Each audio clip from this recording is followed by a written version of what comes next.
Section 1. Hey guys, tonight we travel across the golden sands of West Africa, where wind whistles through dry trees and caravans drift slowly across the dunes. The year is somewhere in the 1300s. You're standing in a city called Timbuktu.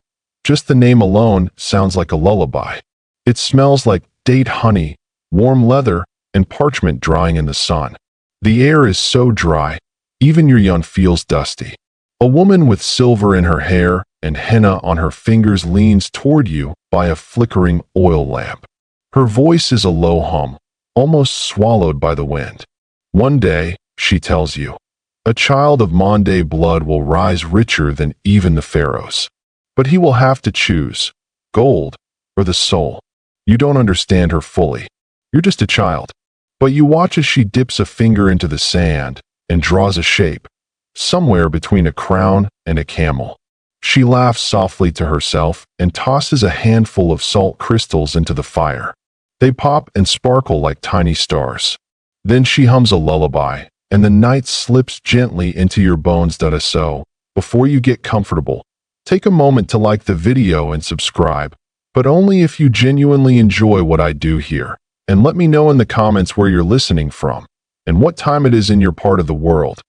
Now, dim the lights, maybe turn on a fan for that soft background hum, and let's ease into tonight's journey together. You grow up in a house made of mud walls and laughter. The roof leaks during the rainy season and creaks during the dry. Your mother has the hands of a weaver and the voice of a griot. She tells stories with every bowl of rice, every thread spun into cloth. At night she sings to you, not lullabies, but tales of warriors, of talking lions, of spirits that live in rivers and laugh when it rains. Your name is Musa. It means Moses, the one drawn from water. Though here, in the wide and sandy lands of Mali, water feels like something you only hear in stories. By day, you help fetch water in clay pots, balanced carefully on your head. You try not to spill a drop. You watch the older boys wrestle in the dust, their laughter like birds taking flight. You aren't the strongest, but you listen, always listening. Your village is small, quiet, but full of color. Indigo-dyed robes flutter on lines. Women grind millet while humming old songs. The air is heavy with smoke, goats, and spices whose names you don't yet know. And always, there are traders.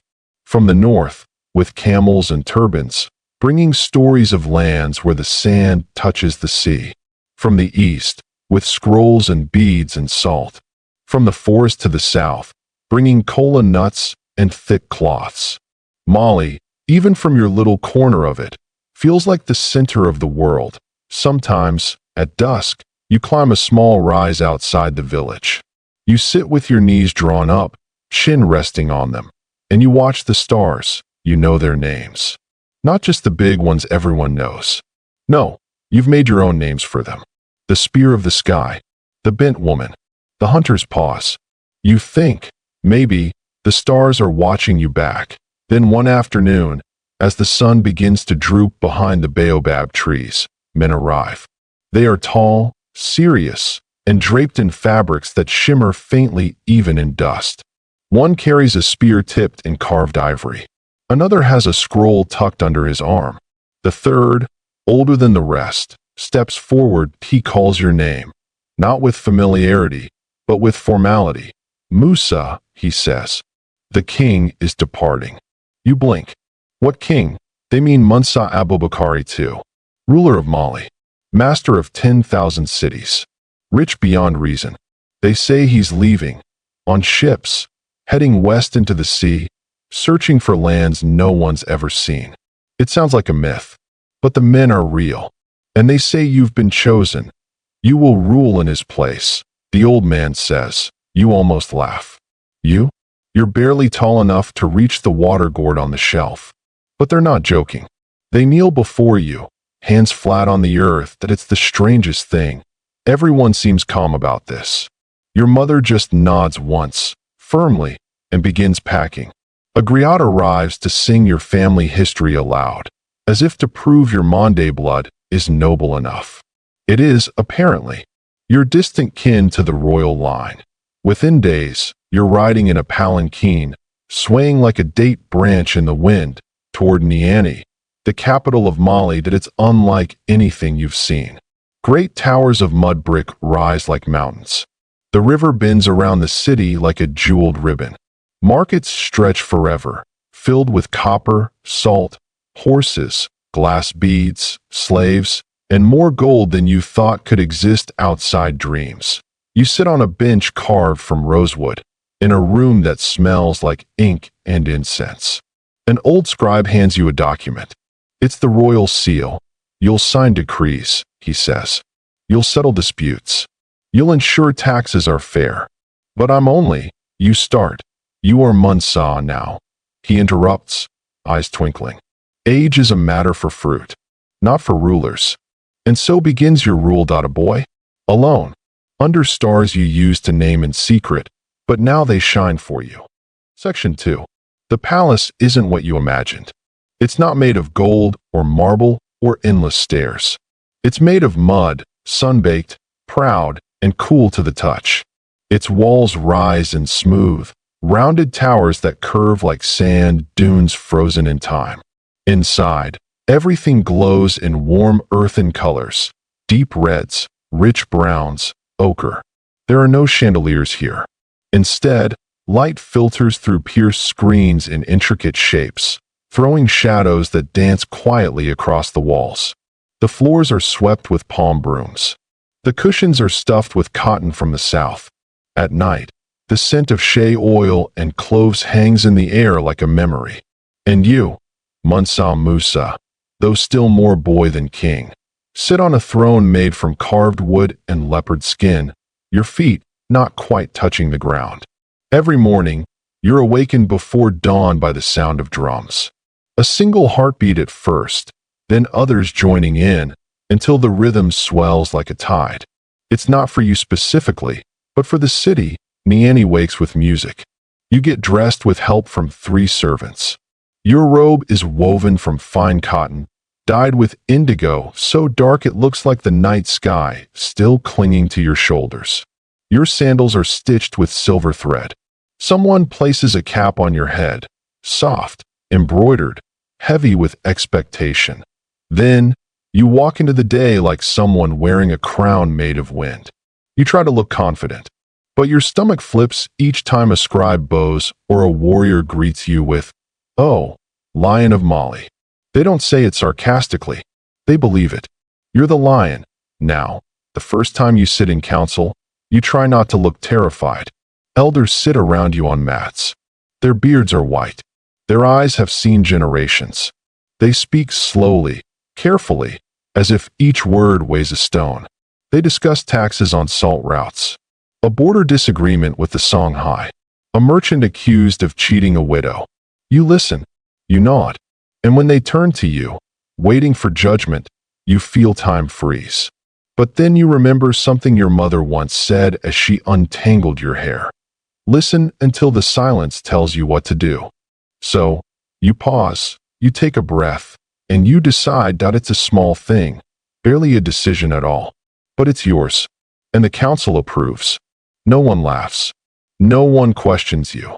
That night, lying beneath a net woven to keep away mosquitoes, you stare at the ceiling and whisper, "I did it."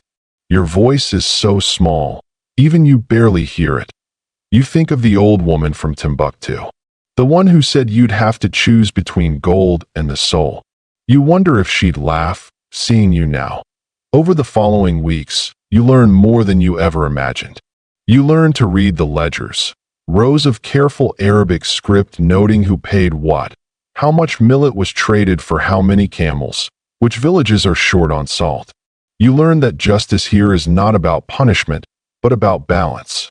A stolen goat is not returned with violence. It's returned with a goat, an apology, and sometimes a public song of regret. You meet with scholars from Jinn, mathematicians who talk in circles, astronomers who swear by stars you can't even see. Some days, your mind feels stretched like leather in the sun. But you listen, always listening. Still, there are moments when the wait is too much. One afternoon, After a long session on river-toll disputes, you slip out of the palace. Just disappear. No guards. No fanfare. You find yourself by the Niger River. The water moves like a whisper, thick and brown and full of secrets. You sit on a rock and dip your toes in. A fisherman nearby raises an eyebrow, but says nothing. A group of boys passes, laughing, chasing each other with sticks. You want to join them, just for a moment, just to remember. Instead, you stay still. The fisherman offers you a roasted plantain without a word. You take it. You eat slowly. It tastes like earth and sun and something you didn't realize you'd missed. You look like someone who remembers, the fisherman says. Remembers what? You ask. What it was like before they called you Mansa. You don't answer, but you don't need to. The silence already knows that in the months that follow, word begins to spread beyond Niani. Traders speak your name in distant markets. Musa, they say, a fair ruler. A young one, but wise. Stories start to twist and grow, as stories do. In one version, you tamed a lion with just a look. In another, you healed a sick village by dreaming of the cure. None of those things are true, of course, but you don't correct them. You let the myths float. At night, you sit on your balcony, staring up at the stars. You still remember their names. You whisper them like prayers. They haven't changed, but you have. And somewhere deep in the desert, the real Mansa, the one who left for the sea, still hasn't returned. The longer he's gone, the more permanent your crown becomes. You wonder, did he find what he was looking for? Or did the sea keep him? The way sand keeps secrets. For now, you wait. You rule. You grow. And somewhere between salt and silence, between taxes and dreams, you begin to believe what others already do. That you were meant for this. That gold may follow, but something greater is already here. Section 3. It's been a year now. Maybe more. The seasons blur when you rule an empire. Rain has come and gone. The baobab trees are full again, thick with leaves that rustle like whispers in the wind. The markets of Niani swell with travelers, Tuareg herders in blue veils, griots with stringed instruments slung over their shoulders, traders from as far as Cairo and Kano. You hear languages you don't know, but recognize the tone, wonder, curiosity, and a little fear. They talk about Mali the way one might talk about a lion sleeping under a tree. Beautiful, powerful, but best not provoked. Still, no word comes from across the sea. Mansa Abubakari too, your cousin, your king, vanished with an entire fleet. Some say he reached the edge of the world. Others say he sailed too far, and the ocean swallowed him like a greedy god. Most people just stop mentioning him, but you don't. At night, you light a small lamp beside your bed and whisper a prayer. If he lives, let him be well. If not, may the waves sing him home. The council, meanwhile, has stopped treating you like a placeholder. You're no longer the boy who rules while the king is away. You are the king, the Mansa, and the empire doesn't wait. You learn to balance your decisions like a plate of rice on your head. Too fast, and it spills. Too slow, and you fall behind.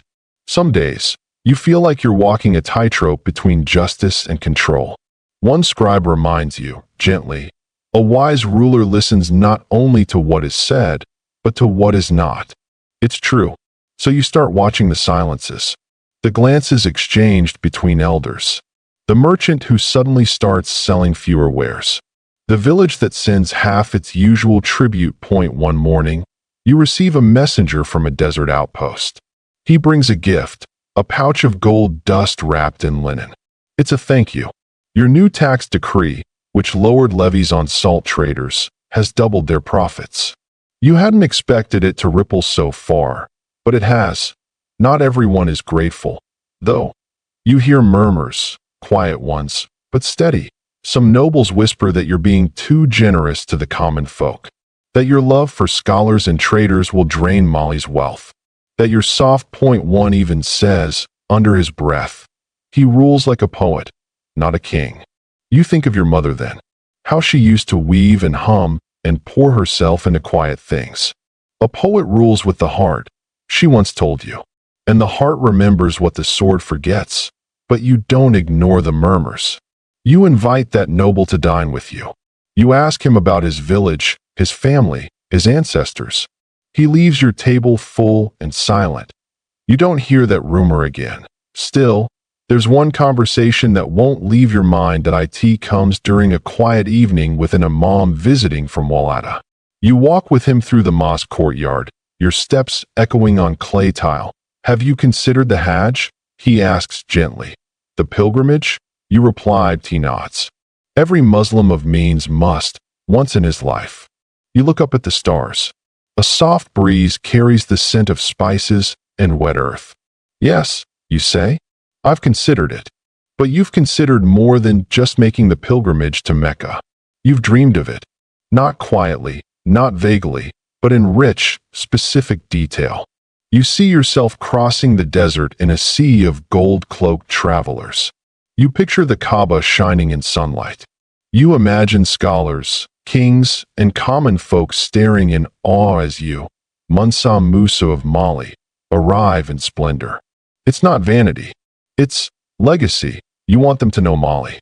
To see your empire not just as a distant, golden rumor, but as a place of knowledge, generosity, and greatness. You also want to return with more than stories. You want books. Scholars, architects, builders, calligraphers. You want the world's wisdom and the world's wonder, brought home on the backs of camels. But you also know what such a journey would cost. It wouldn't be a quiet trek that I know. If you go, you must go as Mansa. As a beacon, as a storm made of silk and coin. You don't make the decision lightly. Weeks pass. You speak with generals, treasurers, and scribes. You visit holy men, fast, pray, and walk the riverbank alone. Finally, one evening as the moon rises fat and golden over Niani, you call your court together. They gather by torchlight, murmuring. The musicians go silent. The griot clears his throat but says nothing yet. You step forward, robes fluttering like desert smoke. I will go to Mecca, you say, gasps. A few cheers, some raised eyebrows. I will fulfill the pillar of our faith, you continue. And I will show the world that Mali walks with both humility and glory. No one stops you. No one dares. Preparations begin immediately. Silks are ordered, camels counted, gold measured and packed. You request 60,000 people to accompany you. Courtiers, soldiers, servants, traders, scholars, griots. 1,000 horses. 100 camels bearing gold dust alone. You design a caravan so vast it will shimmer across the desert like a moving palace. The people of Mali are stunned. They've never seen such planning, such ambition, but deep down, you wonder, not about the journey ahead, but about the words that old woman whispered long ago, in the sand, beneath stars. Choose wisely, she said. Gold. Or the soul. What if both are heavy? What if both can be lost? Still, your heart is steady. You will go, and the world will feel the weight of your footsteps. Section 4. The desert wind has a sound you never quite get used to. It doesn't howl like the winds back home in Niani. It doesn't sing, either. It whispers, long, low threads of breath that coil through the tents at night, carrying grains of sand and dreams you haven't had yet that you're deep in preparation now. The kind that reshapes an empire that you've set the date for your Hajj. But the journey to Mecca isn't just a religious pilgrimage anymore. It's become something else. A message, a display, a living, golden map of what Mali truly is. 60,000 people, but that's not a metaphor. That's the number your treasurer calculates, with the same pained look he might use if someone just dropped a pyramid on his foot. Your entourage will include 500 royal guards, 12,000 slaves, each wearing Persian silk, and at least 100 camels bearing sacks of gold dust. Not coins. Dust. The kind you sprinkle by the fistful. You plan to give alms, pay debts, build mosques, and dazzle the world. Is it too much? One of your advisors asks quietly one morning. You look at him. His beard is flecked with gray and sand. His hands are calloused from years of scrolls and swords. No, you say simply. Molly is too much. Let them see it. And so the planning continues. Artisans work day and night to stitch banners embroidered with golden script. Engineers calculate distances between wells. Merchants bid on contracts to supply food, spices, water skins, tents, and songbirds for entertainment. You personally approve a decree that anyone along the caravan route must be fairly compensated if the royal company needs to restock, even if it's just borrowing a single gourd of milk. Your mother watches the frenzy from a shaded corner of the palace courtyard, sipping hibiscus tea. She doesn't say much, just raises an eyebrow when a camel walks past wearing gold-plated hooves. You're not going to ride that thing, are you? She asks dryly. Only on Thursdays. You joke. She laughs, and the sound makes you feel like a boy again. But deep inside, you're aware of the weight. This isn't a vacation. This is history being written on your back, in your name, under a desert sun that doesn't forgive, and the whispers begin again. Some nobles grumble that you're emptying the treasury. Others fear that enemies may strike while your court is stretched thin across miles of dunes. One old man dares say, "What if you don't come back?" You pause, and then you smile. Then make sure the stories they tell of me are excellent. When the day of departure finally arrives, the city turns into a spectacle. The people of Niani line the streets before sunrise. Drummers thump a slow rhythm, like a heartbeat growing louder. Griots chant praises so fast their words blur into poetry. Children toss petals. Elders weep quietly. You ride not on a camel, but on a horse clad in red silk. Around your neck, a gold amulet. On your wrists, thick cuffs of polished ivory. Behind you, the procession stretches into the horizon. Animals, people, wagons, dancers, scholars, and the slow creak of greatness in motion. You pass villages where women ululate in greeting. You cross rivers on floating bridges of woven reeds. You sleep in tent cities so massive they look like nomad kingdoms. Each night, you meet with a different group. Scholars to discuss astronomy and Arabic grammar, traders to check the grain and salt prices, griots who recite histories long enough to carry you into dreams. And every night, before you sleep, you walk a few paces into the quiet, just past the last tent, and look up at the sky. The stars haven't changed. But somehow, you feel they're watching more closely now. One evening, several weeks into the journey, a storm rolls across the dunes. Not rain, there's none of that. This is a windstorm, thick with sand and fury. Tents whip. Camels bellow. The sky vanishes in a cloud of dust. Your guards try to usher you into shelter, but you shake them off. You stand there, robes flapping, eyes nearly shut from the sting, and breathe. The desert, for all its rage, feels like something trying to speak. When it ends, everything is quiet again. The air smells like iron and stillness, and from the sand, half buried, you find a carved talisman. Not yours, not from your caravan, but it's shaped like a fish, smoothed by years of wear. You keep it. That night, a griot tells you a tale you've never heard before, about a prince who crossed the ocean and never came back, who carried gold and salt and song, and who now lives in the belly of a sea spirit, teaching fish to pray. You don't say anything, but you hold the talisman tighter. The next day, you reach Walata, a desert outpost made of sun and salt, clinging to trade like a thirsty tree clings to water. The town turns out in full. The imam there weeps when you kneel to pray beside him. You leave gold, books, and a scribe to help copy holy texts for the local mosque, and onward you go. More towns, more markets, more desert. But something inside you has shifted. You no longer feel like you're parading. Now, it feels like you're returning home to somewhere you've never been. Your feet are sore. Your shoulders ache. You're constantly brushing sand from your ears, your food, your clothes. But your spirit, light. Section 5. By now, your caravan has become a legend rolling through the dunes. People ride for days just to see it pass. Children perch in trees along the route, watching with wide eyes as camel after camel sways by, hooves stirring up gold-tinged dust. Traders stop mid-bargain. Whole towns pause as your procession glides past, like a river made of silk, bronze, and devotion. That it's not just the size, it's the rhythm. The way the horses step in unison. The way griots chant names you didn't know belonged to you. Mansa of justice, he who gives like rain, shadow of the sun. You don't stop them. But sometimes, under your breath, you whisper, just Musa is fine.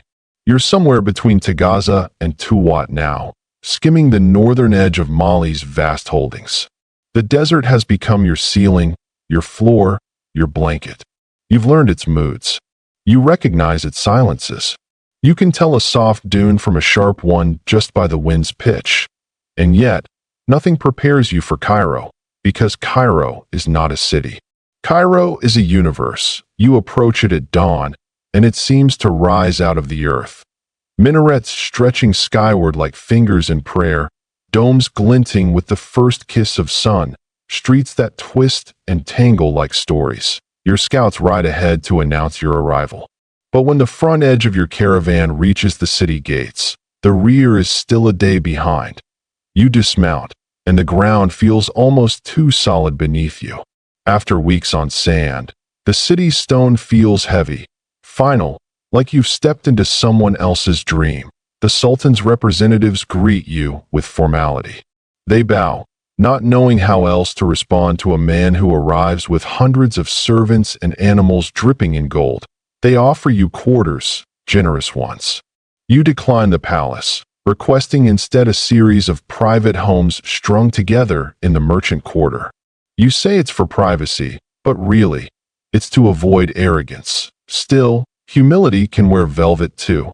You give gifts freely, golden goblets, bolts of embroidered cloth, ivory combs, and delicately carved sandalwood boxes filled with saffron. The Cairo elite are stunned. You tip scribes with enough dust to retire. You leave coins at every mosque door. You settle debts for strangers just because you overhear them mentioned. Soon, the city is buzzing. Who is this black king from the west? Is it true he carries more gold than all of Egypt? Is it true his guards wear armor made of silk? That his horses eat better than noblemen? Every day, more people come just to see you pray. You kneel on your carpet, facing Mecca, and the crowd gathers quietly, as if watching a star bow to the sun, and then the Sultan invites you to his court. But here's the tricky thing. In Cairo, protocol is no small matter. The Sultan, Al-Nasir Muhammad, is powerful, proud, and surrounded by advisors who measure status like coin that you're told, politely but firmly, that you must bow. Not just bow, kiss the ground before the Sultan, as a sign of deference. Your counselors freeze. So do you're a Muslim. You honor fellow believers. But you are Mansa of Mali. Your people call you the shadow of God on earth. You bow to no man. And yet, diplomacy is its own desert, tricky to cross, filled with unseen cliffs. You find a compromise. When the moment comes, you walk into the Sultan's presence with steady grace. Your robe flows like nightfall. Your eyes stay level. You bow, not to him, but in the direction of Mecca. A quiet, elegant gesture. Enough to satisfy honor. Enough to preserve dignity. The room exhales. The Sultan smiles. And the conversation begins. You speak through interpreters, slowly. He asks about your journey. About Mali. About the gold mines of Bambuk. You answer simply, never boastfully. When he offers gifts, you accept with gratitude and return triple. Historians still argue whether your visit was purely diplomatic or deeply political, whether you sought alliance or merely admiration. But on that day, in that room, it doesn't feel like politics. It feels like two rulers measuring the weight of kingdoms through tea, laughter, and the glint of mutual respect. Outside the palace, however, your generosity has consequences. You give so much gold in Cairo, so many alms, so many coins flung into the marketplace, so many debts forgiven, that within days, prices begin to wobble that a house that cost 10 dinars yesterday now costs 12. A merchant who bought spices for a fair price last week can no longer afford the same batch today. They call it the Musa wave. The gold flows too freely. And the economy, for all its strength, starts to ripple like water after a stone.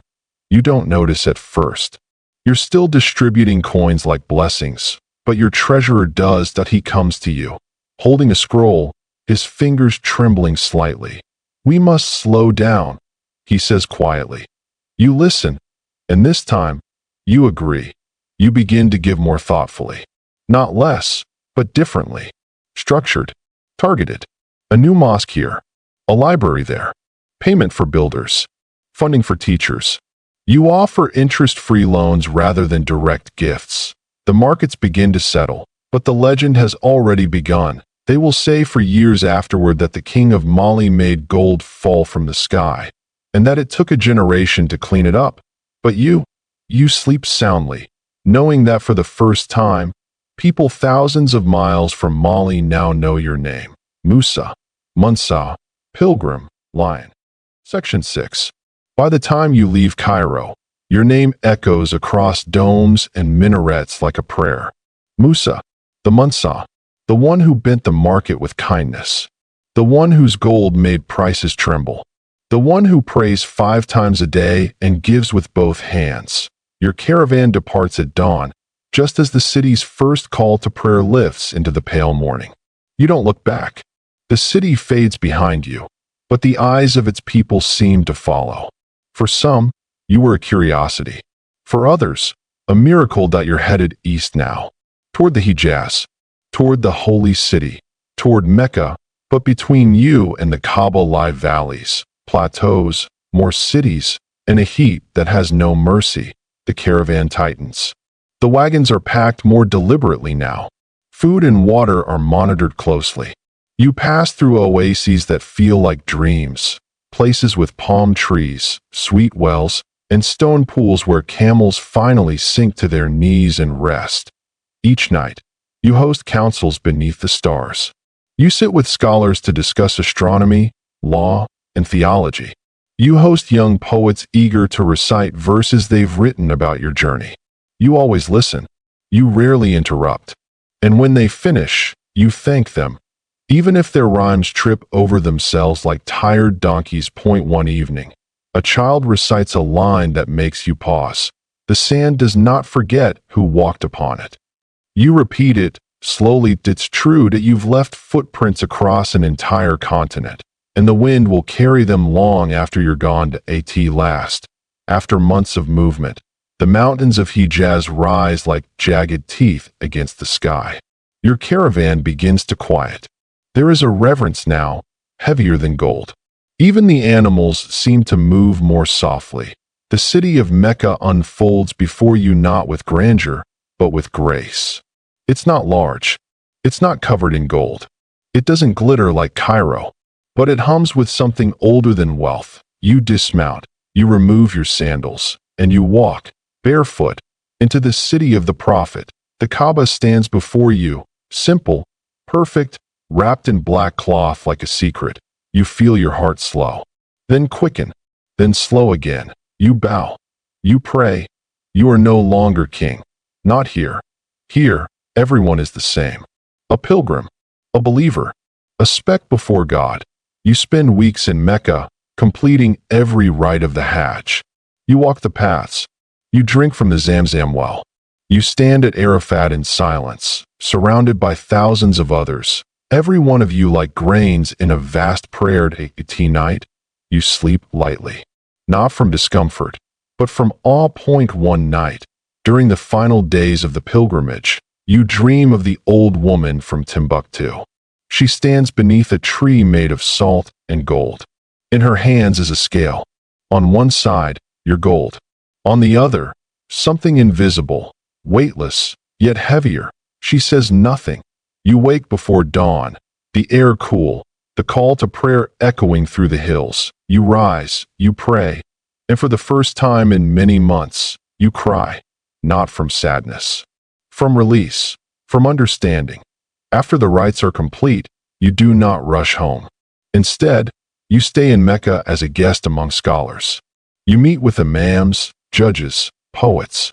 You ask questions, many of them, about justice, about scripture, about language, about the stars. Some nights, you take long walks alone, wrapped in plain cloth, unseen and unremarkable.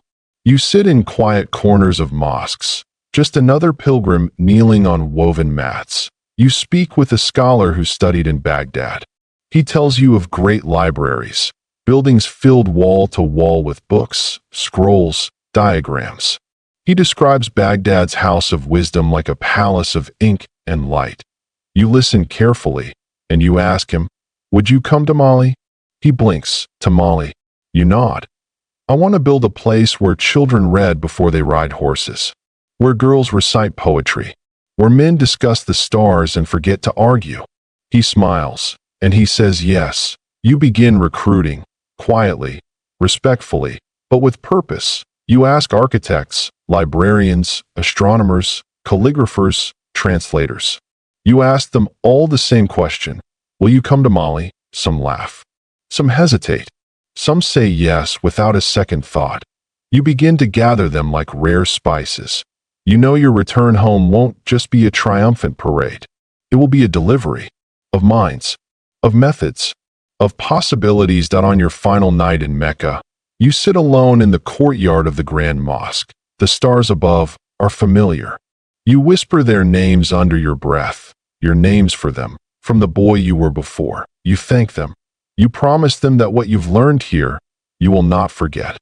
And then, with the sand cool under your feet and your heart steady as the earth, you begin your journey home. Section 7. The journey back begins not with celebration, but with silence. You rise before the sun, say your final prayers in Mecca, and mount your horse as the horizon begins to pale with light. Behind you, the Kaaba grows smaller until it disappears entirely. But it doesn't leave you. You feel it still, inside your ribs, like a second heartbeat. The caravan reforms, leaner now, more purposeful.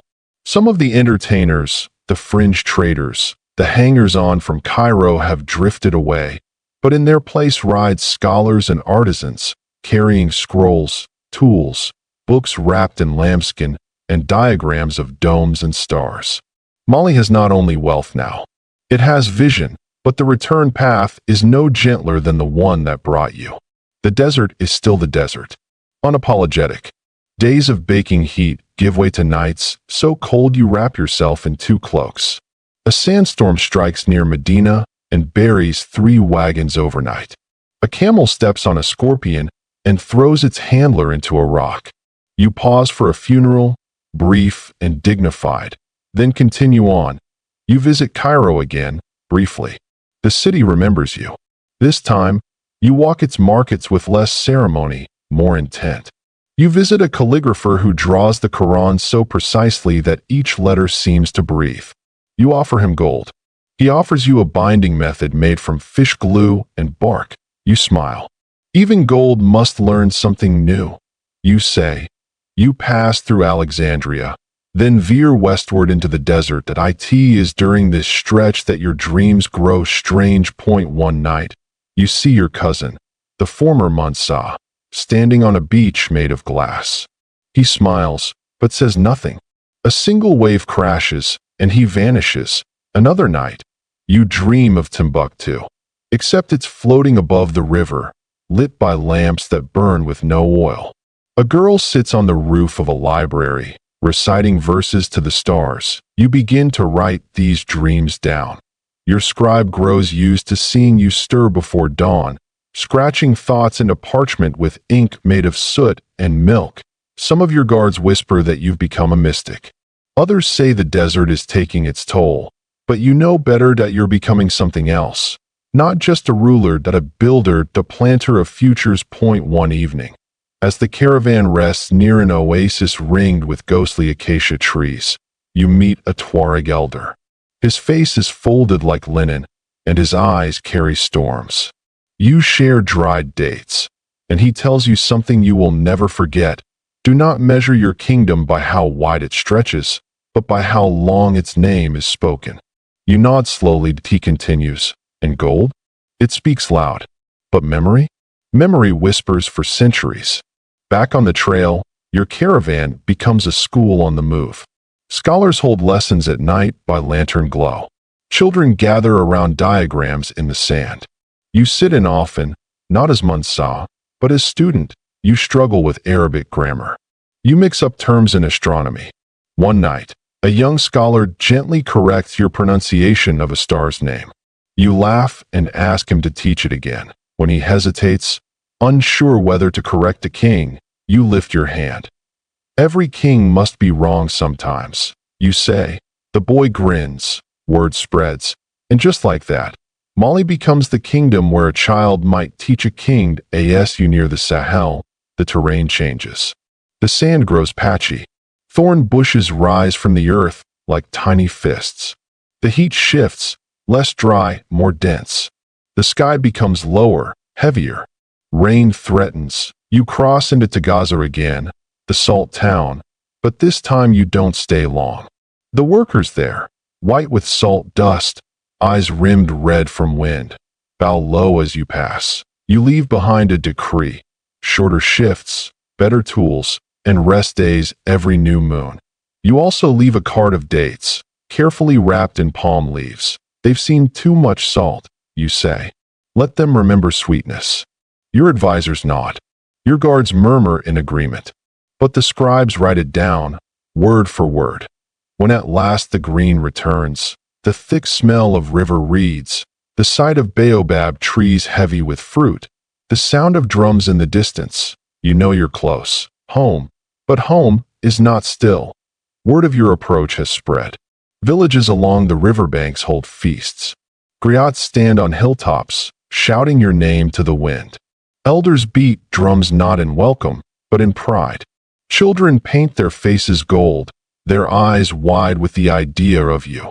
And when you enter Niani again, months after you left, it's not just a return, it's a rebirth. The gates open slowly. Petals scatter on the path. Bells ring in towers. But you don't ride in on a gilded horse. You walk, barefoot, point one step. Then another. In silence. The people watch, unsure at first, but then they understand. You are still Mansa Musa, but now, you are something else. A pilgrim, a scholar, a builder of dreams. And Mali will never be the same. Section 8. Home has a smell you'd almost forgotten. It hits you the moment you pass beneath the mud brick arch of Niani's gate. Warm millet, river water, cooking oil, pressed cotton drying in the sun.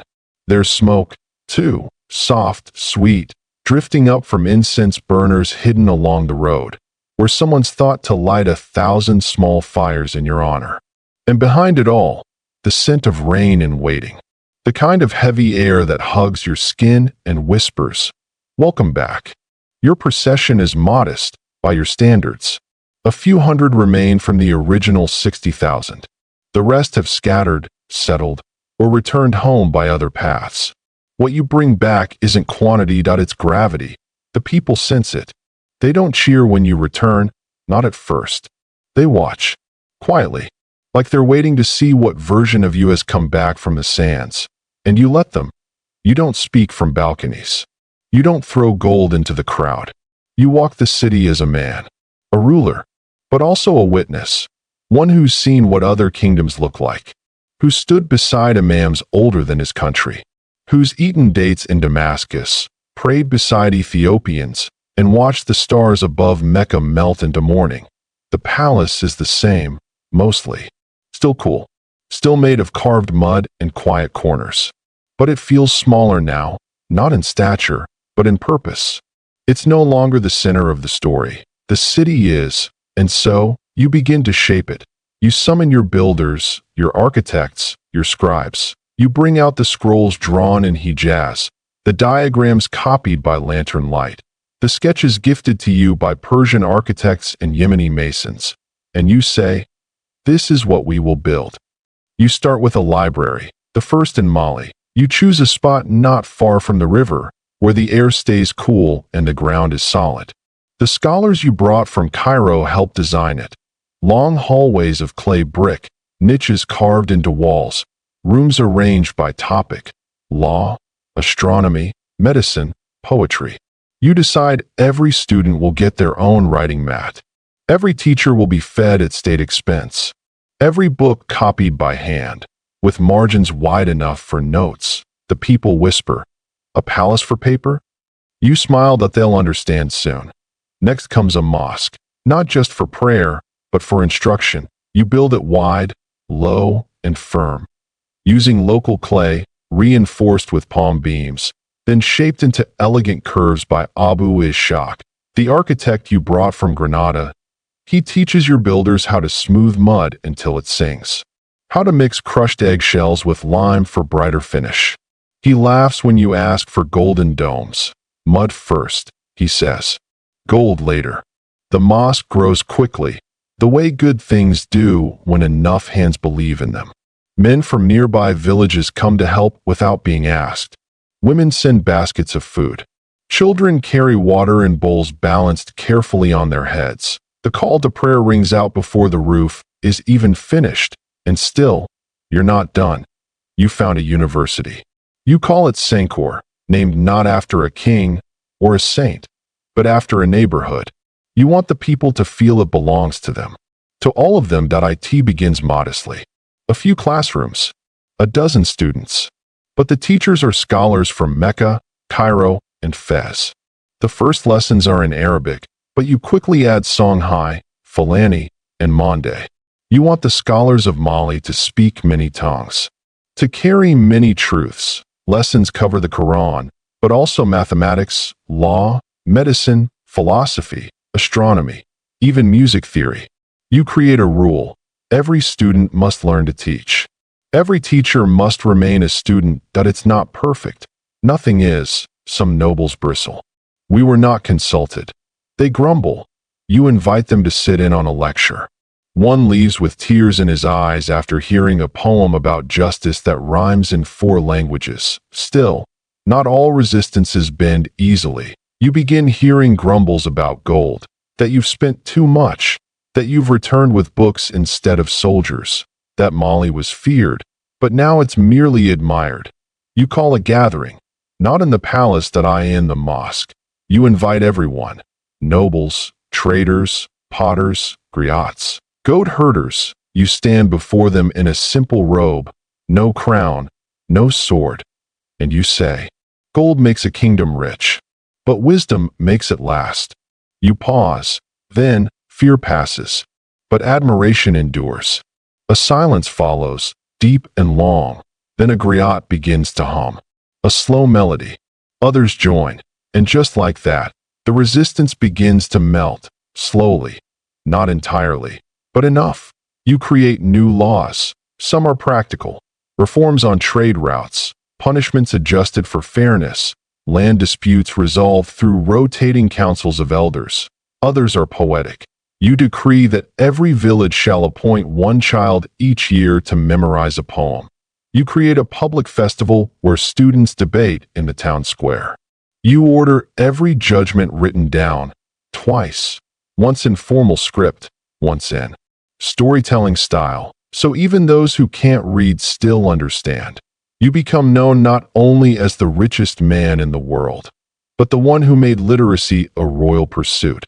And through it all, you remain watchful at night. You walk the streets of Niani in silence, your feet dusty, your hands behind your back. Sometimes you pause at a classroom window. Sometimes you just stand by the river and let the water speak.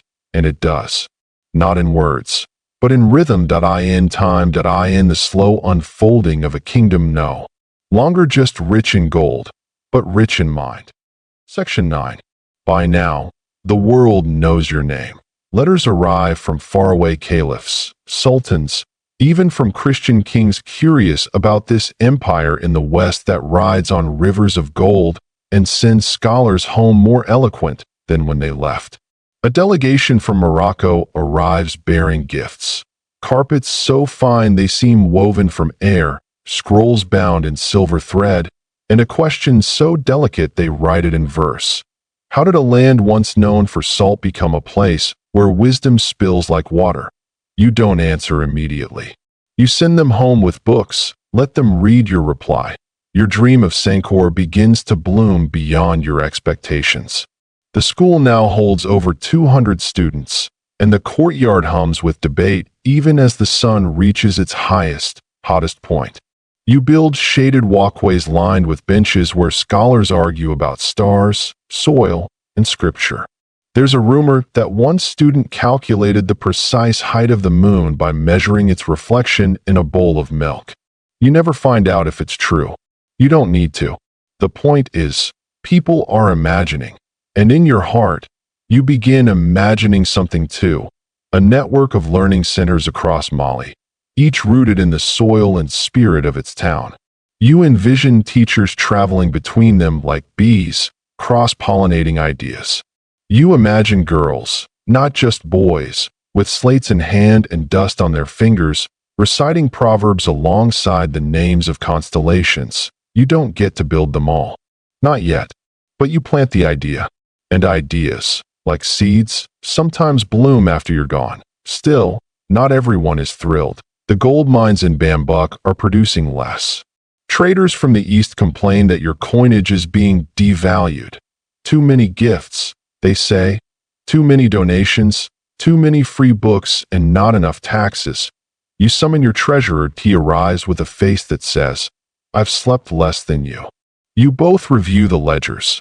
The math is uncomfortable so you do something you've rarely done in your reign. You cut back, not dramatically, not cruelly, but intentionally. You slow the flow of gold from the royal vault. You change your gifting style, smaller coins, but more frequent. You introduce copper tokens for local trade, reducing strain on the gold reserves. You launch a new tax, not on the poor, never on the poor, but on the vast merchant caravans that pass through Mali's busiest trading posts. They grumble, of course, but then they see your reinvestment. Better roads, safer crossings, well-kept rest stations with clean wells and shaded corners. They stop grumbling. But there's one challenge gold and governance can't quite fix. Rain. Or rather, the lack of it. A dry season comes harsher than expected. Crops wither early. The rivers thin. In the north, salt caravans are ambushed by desperate bands of outlaws. Men once farmers, now hungry, turned reckless. You respond quickly. You don't just send soldiers, you send grain. You order your royal stores open to the public. Your advisors nearly faint. This is not precedent, they warn. Kings don't do this. You look at them, tired but firm. Let it be a new precedent. And so Mali eats, not as much as before. Not feasts. But no one starves. In one village near the Niger, a woman names her baby Musa, not because she knows you, but because her child was born the day the relief grain arrived. The griots hear about this. They add it to your story. By now, your legend is hard to separate from your life. It grows behind you like a long cloak in the wind. There's a tale that you once turned a dying camel into gold with just a word. Another that says your eyes glow at night when you pray. You don't correct these stories, but in private, you write a poem. Just one line. A true king wears silence better than silk. And still, quietly, steadily, you build. You convert a section of your palace into a translation hall. Scholars work day and night turning Arabic texts into Mande and Songhai. You sponsor paper imports. You even commission ink makers to experiment with local dyes. One, made from crushed hibiscus petals, becomes your personal signature ink. Deep red, slightly floral, unmistakable. You sign your letters with it now. One of those letters is to a ruler in Andalusia. You invite his scholars to Mali. You offer them safe passage, gold, and the opportunity to teach in a land where thought travels farther than caravans. He doesn't reply, but a year later, one of his scribes appears at your court, thin and sunburned, but smiling that he stays for 10 years. But not all letters are so warm that a message comes from a kingdom to the south. Its tone is sharp. Its language, formal. A border has been crossed. One of their outposts looted. They demand explanation.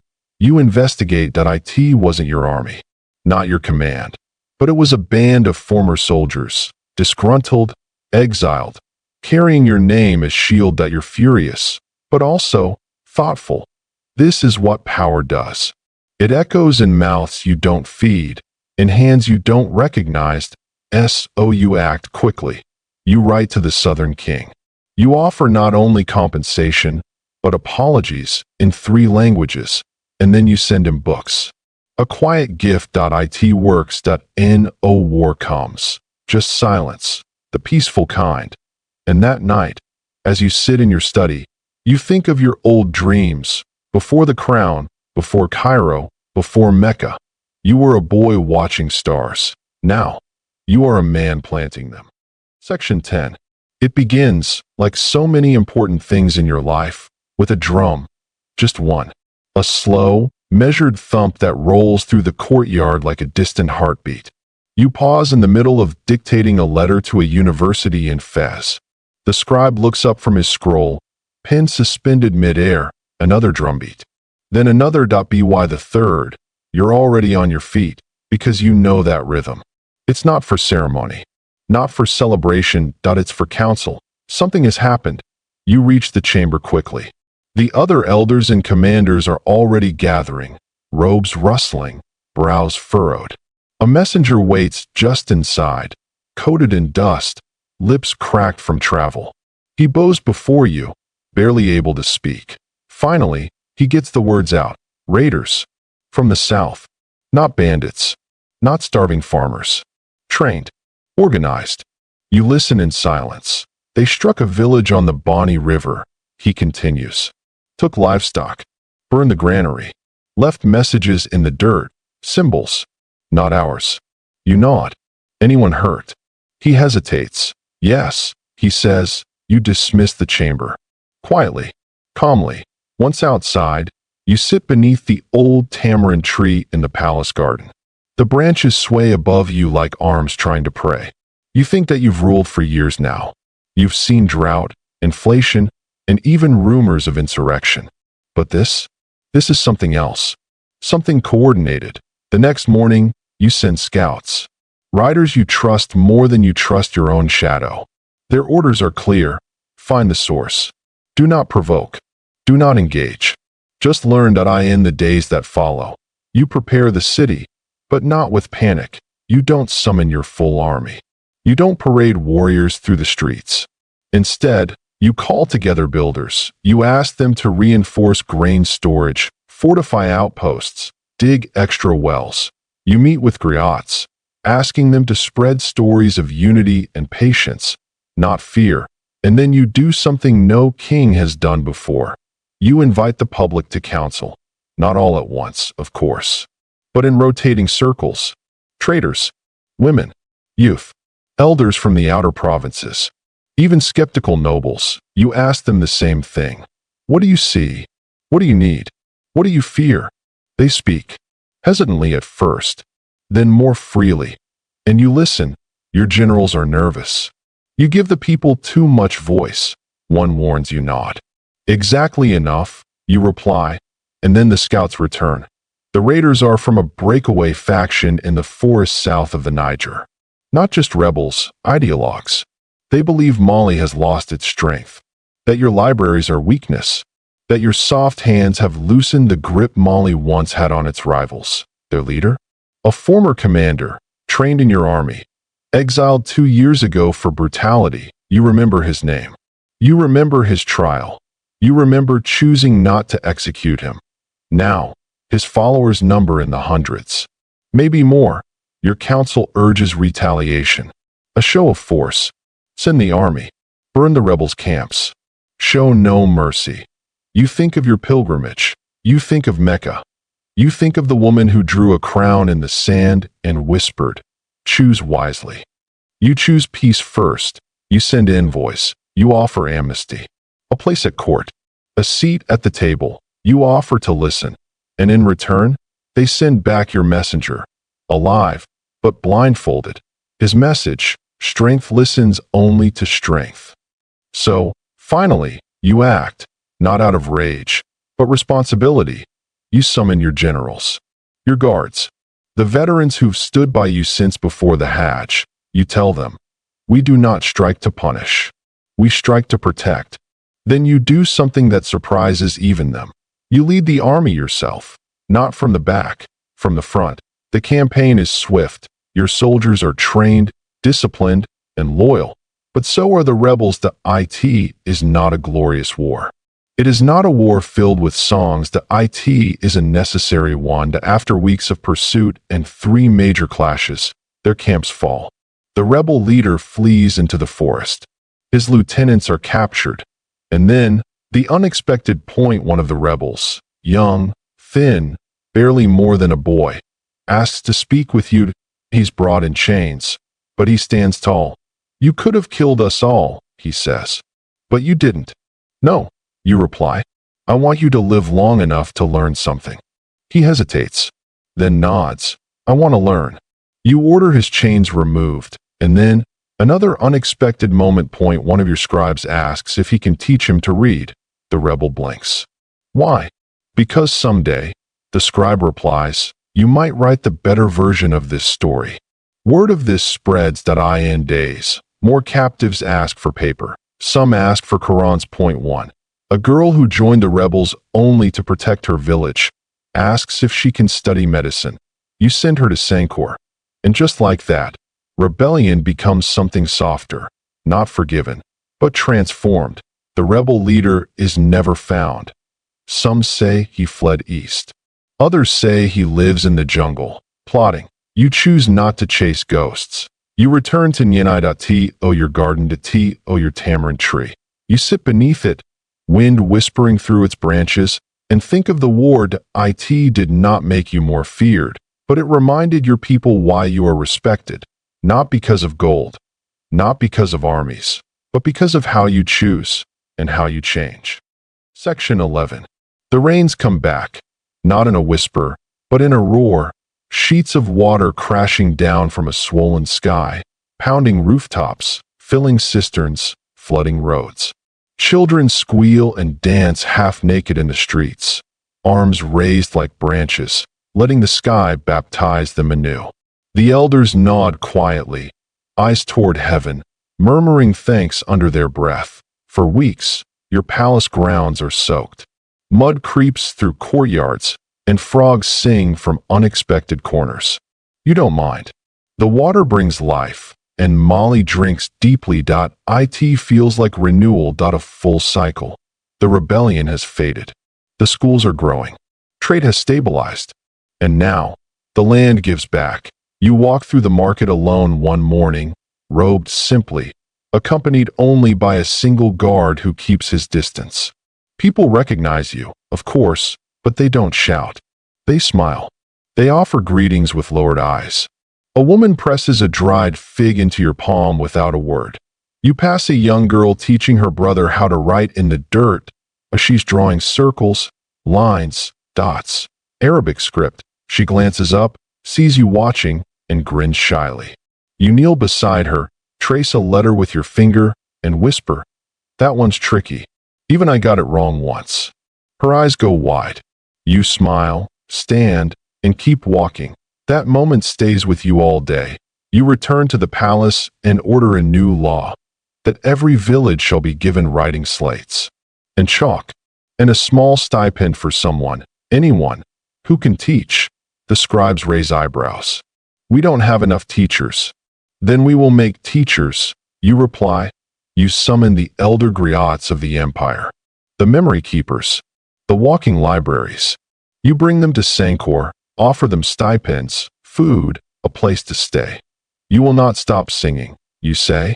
"But now, you will also write." Some scoff. "Our voices are enough." You nod. They are. But voices fade. Ink stays. So they learn. Slowly, clumsily, proudly. And Mali gains a generation of griot scribes. They sing by day. They write by night. And in doing so, they preserve not just stories, but structures, laws, debates, recipes, treaties, Dreams.1 Griot writes a treatise on how to mend fishing nets more efficiently.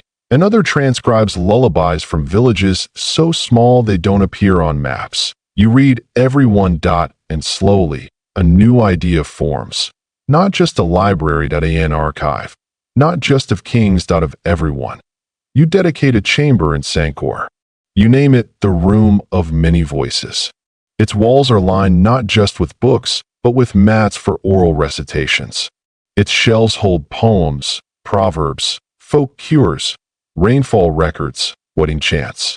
You even include space for documents carved in wood or painted on hide. You order the archivists. Don't just keep knowledge. Welcome it. But there's another project, long delayed, that you finally begin. A map that you've heard enough now, from traders, pilgrims, travelers, diplomats, to know how vast the world is. You summon geographers, cartographers, astrologers, even mariners from the coast. I want to see, you tell them, not just where Mali ends, but where it touches. They work for months. The result is massive, stitched leather panels covered in ink and gold leaf. It shows Mali, yes, with its rivers and roads, but also Cairo, Mecca, the Mediterranean. Even hints of land far to the north, where people wrap themselves in fur and speak in rhythms no one in Mali yet understands. You hang it in a public hall. People come from far-off villages to see it. Children stare at it like it's a doorway. And quietly, a few say, maybe I'll go there someday. That same week, a foreign delegation arrives from the east, scholars from Persia. They have heard of Mali's transformation, of its libraries, of you. You greet them not in gold, but in sandals and ink-stained robes. You walk them through Sankor yourself. You let them sit in on classes. You show them the map. If they're stunned, one of them, a calligrapher, asks to stay. He does. He becomes your chief of scribal design and invents a hybrid script, flowing Arabic curves mixed with Monde angularity. It becomes the signature style of Mali for centuries. That he names it Wasila script, after the region that welcomed him. One evening, as the air grows cool and the rains fade into memory, you sit beneath your favorite baobab tree with your mother. She's older now, quieter, but her mind is sharp, and her eyes miss nothing. She watches you sip tea and asks, so, are you done now? You smile. Done with what? Building your sandcastle. You laugh. I thought it was a palace. She shrugs. Even palaces blow away, child. All we build in this world is sand. You sip your tea, thoughtful. Then I hope my sand sinks, you say. She leans her head against your shoulder. It does. Section 12. You never meant to become a stargazer, but now, every evening, you find yourself on the rooftop of your palace, squinting at constellations like an old poet trying to remember a half-forgotten line that it started innocently enough, an astronomy lesson at Sankor. You were passing through the courtyard when you overheard a student explaining how the stars move, not just east to west, but season to season, shaping the world like invisible hands. That he spoke with such clarity that you asked him to teach you. Right there, in front of a full lecture hall. He did. And now, your nights are different. You sit with wax tablets and charcoal sketches, tracking star positions like a merchant counts coins. You chart the moon. You start noting weather patterns. You even compare planting records with celestial shifts. Historians still argue whether you were truly an astronomer, but there's no doubt. You love the sky. You invite the young teacher to the palace. Not to flatter him, but to learn. You eat with him. You ask about planets, eclipses, sandstorms. You listen as he describes the crescent of Venus, the red dust of Mars, and why the moon pulls the ocean like a child tugging at her mother's robe. Then you build him a tower, just a small one, open-roofed, with shelves for instruments and scrolls. You call it the listening house. It's not the stars we watch, you say. It's what they reflect in us. He laughs. Then you're no longer a king. You raise an eyebrow. Oh, you're a mirror. You keep that thought tucked away. Meanwhile, Molly continues to hum. Trade is strong. The copper tokens circulate smoothly. Griots tour between cities with state stipends. Books are being copied faster than camels can carry them. One day, your chief builder approaches with an idea. Public gardens, not just for nobles. For everyone. Let people walk, he says. Let them breathe. So you approve it. Soon, courtyards bloom across Niani. Fragrant herbs, flowering trees, stone paths that lead to shaded benches. You order mango trees for every school, tamarind for every library. Children study beneath branches. You notice something surprising. Fewer arguments in the palace. More smiles among scribes. Even the guards seem calmer. You begin to believe that shade might be a kind of justice. And so, when a diplomat from Ife brings you a gift, a potted tree, wrapped in cloth, carried the full length of the Sahel, you don't plant it near the palace. You plant it in the poorest part of Niani, and you leave no plaque. Let it grow without name. Still, challenges remain. A flood displaces 3 fishing villages along the Niger. You respond not with grain, but with architects. You send builders trained in Mecca to construct raised houses, with wide eaves and flood channels. You send scribes to record oral accounts of river shifts. You send artists to paint walls with fish, so children remember what once swam where. And you send poets, because every wound deserves a song. One of those poets returns with a riddle a child taught him. What feeds the people but is never full? What moves but leaves no tracks? The answer is, of course, the river. You have it engraved above the new port. Meanwhile, your school grows strangered in a good way. A new subject appears, comparative stories. Scholars gather myths from across West Africa. They catalog themes, symbols, structures. One student points out that flood stories exist in 4 different languages. Another claims the Monde creation myth shares imagery with old tales from Yemen. You attend a presentation and smile when the student concludes, "Maybe we all drank from the same spring once." The audience applauds. Afterwards, you pull the student aside and ask if he would like to write a book. He stares. "A real one?" You nod. "With state funding." He agrees. And just like that, Mali's first comparative folktale anthology is born. Your advisors raise no objections. They've stopped being surprised by you. But one person hasn't. Your son. He's grown now. Nearly a man.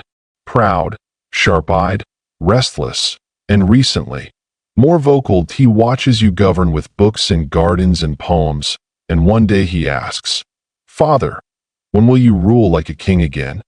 You pause. "I am ruling." He frowns. "But without borders, without conquest."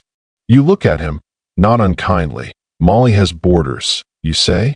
But they are wider than they look." He doesn't understand. Not yet. But that night, you dream again. The woman from Timbuktu is there, under the salt gold tree. She holds the same scale as before. This time, both sides are level. She smiles and disappears. Section 13. Your son challenges you again, just as the first harmattan wind begins to blow, dry, thin, and sharp. Tugging at the robes of the city like a restless spirit, he stands in the shade of the palace's central arch, arms crossed, gaze steady. He doesn't raise his voice. That's not his way. But there's a tightness to his jaw that speaks volumes. "Father," he says, "I know how to fight." You nod. I know how to command."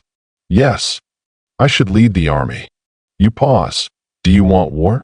He blinks, caught. "No. But I want to be ready if it comes."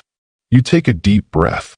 Then you say the words you've been carrying quietly for years. Then learn to lead what cannot be forced. He frowns. "Like what?" You motion for him to follow. You lead him out of the palace. Past the guards. Past the scribes. Past the schools.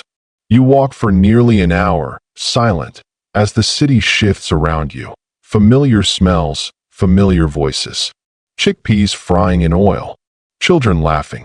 A donkey braying in complaint. Eventually, you arrive at a small hill overlooking a school courtyard. There, beneath a mango tree, sit 20 children. One girl, tiny, serious, missing her front teeth, is explaining fractions to the rest using handfuls of dried beans. She's good, clear, patient. The other children watch her like she's casting a spell. You nudge your son. She's 6. He glances at you. And she's leading, you say, without title, without threat, because she offers something they want. He watches in silence. You continue. A sword wins a battle. A voice wins a century. It's not the answer he wants. Not yet. But you see something soften in his posture. You let it rest. That evening, he asks to attend lectures at Sancord. He doesn't ask to sit in front. He asks to sit in back.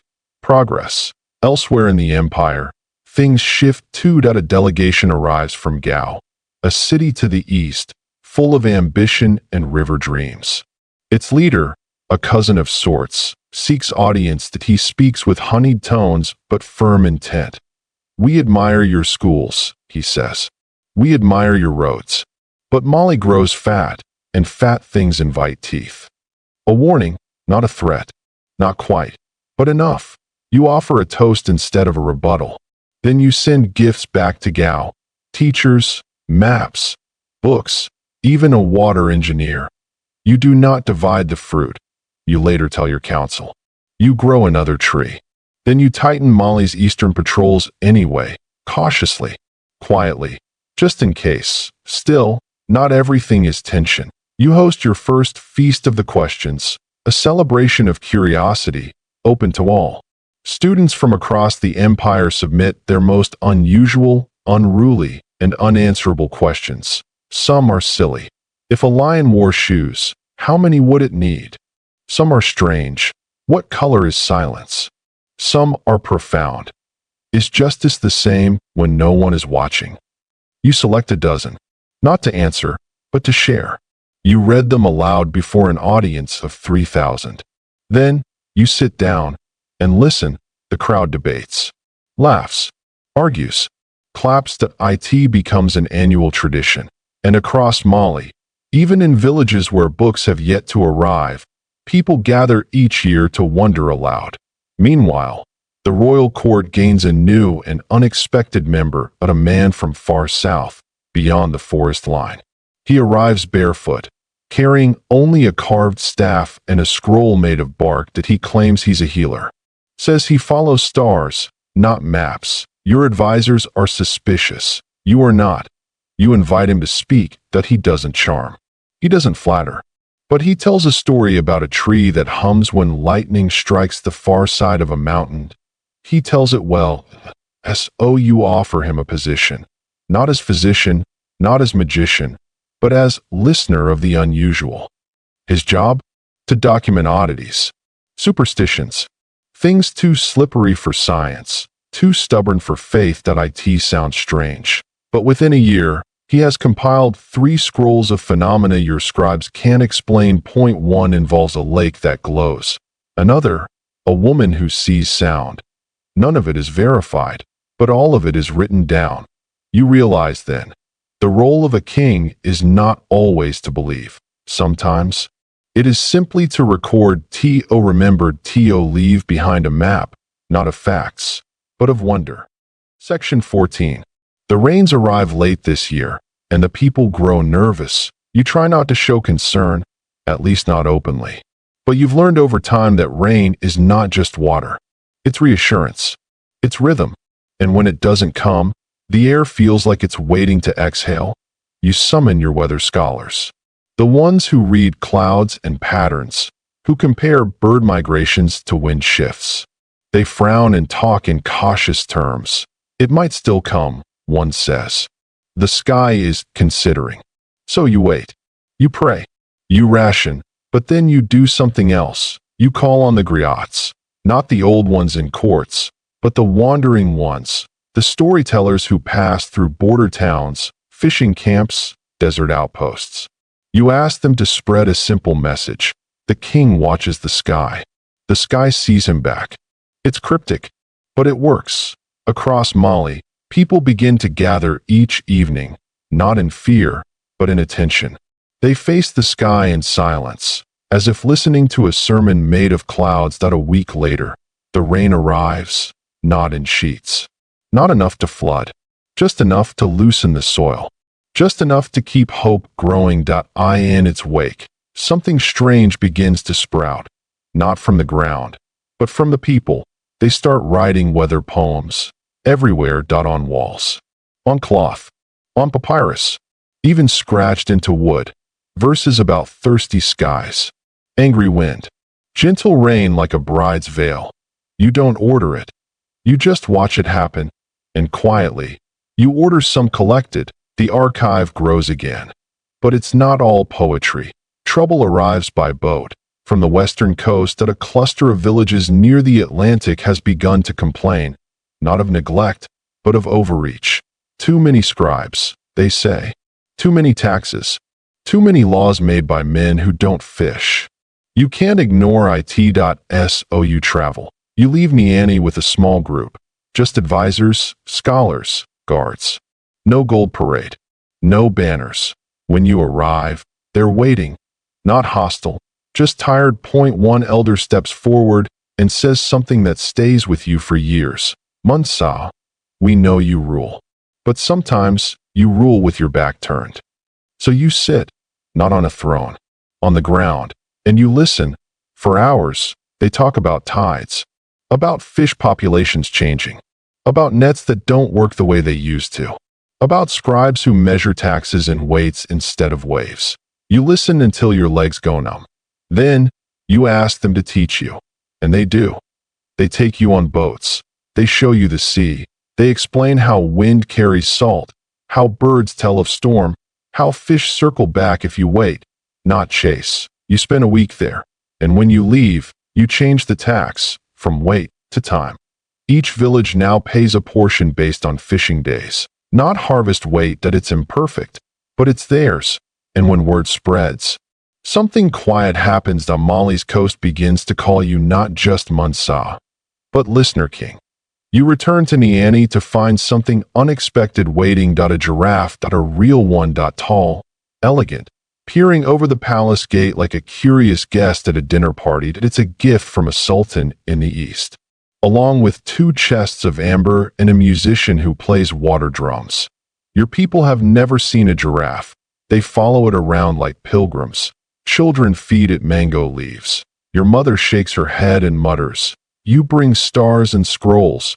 But it's the giraffe they'll remember. She's not wrong. But you don't mind. You build it a shaded enclosure near the library, where students can sit and read while it chews in the background like a thoughtful librarian. It becomes a symbol, not just of wonder, but of arrival. Mali is no longer a place that dreams of distant lands. It is a place that distant lands dream of reaching. And you are no longer just the king who went to Mecca. You are the king who made Mali look outward, who made stars into teachers, who made rain into stories, who let a giraffe walk among poets. Section 15. Night falls on Niani with a kind of velvet softness now. The city no longer sleeps in silence. Instead, it murmurs gently, pages turning, ink scratching, distant debates drifting from school windows. Somewhere, a flute plays. A drum replies, lazily. And above it all, the stars continue their slow procession, unchanged and unchanging. You sit on your balcony, wrapped in a light cotton robe, legs stretched out, sipping cool water steeped with mint and crushed dates. The giraffe, below in its enclosure, makes a snorting sound as it settles in for the night. You smile, but tonight, you're waiting for someone. He arrives just after the call to prayer fades. Your son. He walks with more weight now. Not physical, but thoughtful. Like each step checks the ground for meaning before landing. He bows slightly before sitting beside you. For a long moment, neither of you speaks. Then, "I taught my first class today," he says. You glance at him. "I wasn't told. I didn't want a crowd," he says. "Just 10 students. A lesson on treaties." You nod, pleased. Then pause. "And they asked difficult questions." "Good. They asked me what makes a promise last longer than the man who made it." Now you turn fully to face him. What did you say? He stares out at the stars. I said, when it's built on something bigger than us. You nod. Then you hand him a folded piece of parchment. What's this? He asks. Your first treaty, you reply. You'll deliver it tomorrow. He opens it slowly, reads it once, twice, then looks up. It's with Gao. Yes. They asked for land access to the copper mines. They did. And you agreed. With conditions. He studies it again. There's no anger. Just concentration. I would have done it differently, he says. I know, you reply. Then silence. Then he smiles. But I wouldn't have done it better. The next morning, you watch from the shadowed edge of the courtyard as he rides out. His cloak is deep green. His posture, straight. He doesn't look back. You don't need him to. He delivers the treaty well, diplomatic. Calm. Respectful. But firm. Gao accepts. The trade route is formalized. Copper begins to flow, and with it, ink, because part of the agreement includes shared scrolls. Gao sends a delegation of scribes to Sankor. You send a group of your best mathematicians in return. For the first time, Molly doesn't just absorb knowledge. It exports it. One of your mathematicians, a sharp-tongued scholar with a love for puzzles, returns with a new theory about crop rotation based on numeric sequencing. He claims it will increase yields by a full fifth. You test it in 3 towns. It works. Farmers begin quoting him like griots quote proverbs. He earns a nickname, the Bean Prophet. You don't argue. Instead, you order a revised farming manual that's written in 4 languages, illustrated by village artists, and sealed with your royal emblem. Less a symbol of power now, more like a quiet signature on a shared idea. And just when you think things are settling, a visitor arrives, from even farther than usual. He's pale-skinned, speaks through a translator, carries strange tools, sticks with glass at the ends, sheets of paper filled with curving symbols. He claims to come from a cold northern land where the sun sleeps half the year. He doesn't ask to trade. He asks to learn. Specifically, he wants to study your library. You granted that he stays for weeks. He sketches your irrigation system, your market routes, your architectural methods. He sits in on lectures. He asks gentle, curious questions. Before he leaves, he bows awkwardly, then offers you a strange object, a compass, but not the kind your sailors use. This one has a needle that spins. Always north. The translator explains. You thank him. After he departs, you have it taken apart, just to understand it. Then you order 5 more built.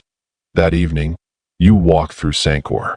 Not as king. As a man. A teacher is explaining the phases of the moon using a bowl of water and a polished pebble.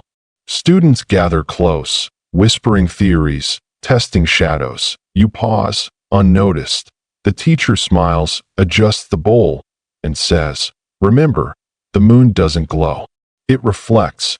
You whisper to yourself, like a king, and then you walk on. Back home, you find a letter waiting, from your son. He's in the north now, visiting mining towns. The letter is short. 1 line. I'm starting to see it now. The kingdom that doesn't need to be held, only trusted. You fold the letter slowly.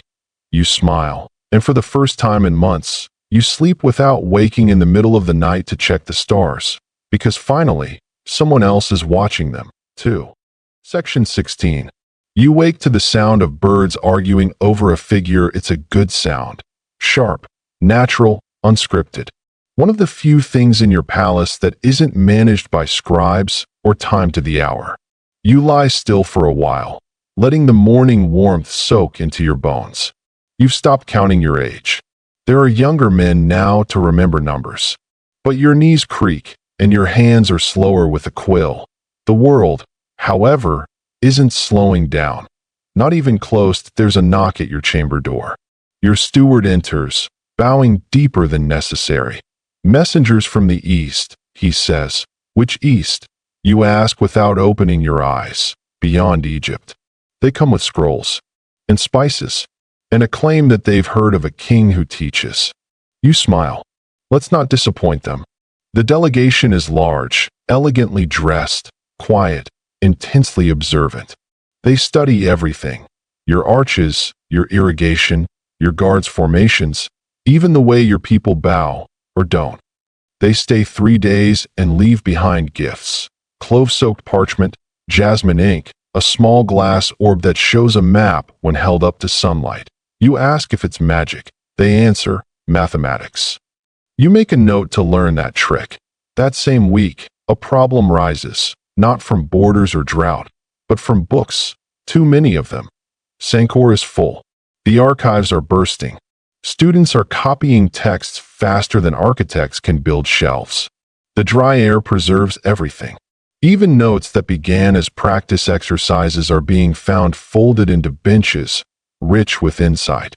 Your chief librarian meets you in the courtyard and says, "We're drowning in paper." You nod slowly. "Then let's give it somewhere to swim." You approve the construction of a second library, this time outside the city walls, along the river, built on stilts, connected by walkways. You call it the River Mind. Boats will be able to float right up to it. Villagers can read beside the water. And if it floods, then knowledge learns to float. You say. One morning, a letter arrives from your son that he's returned from the north and has decided, on his own, to establish a school there. Not one to rival Sankor, but one focused on law, languages, and negotiation. You read his letter twice.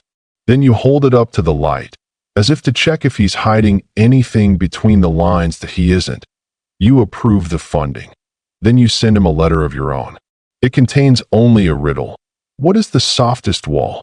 He answers a month later, with a single word: trust.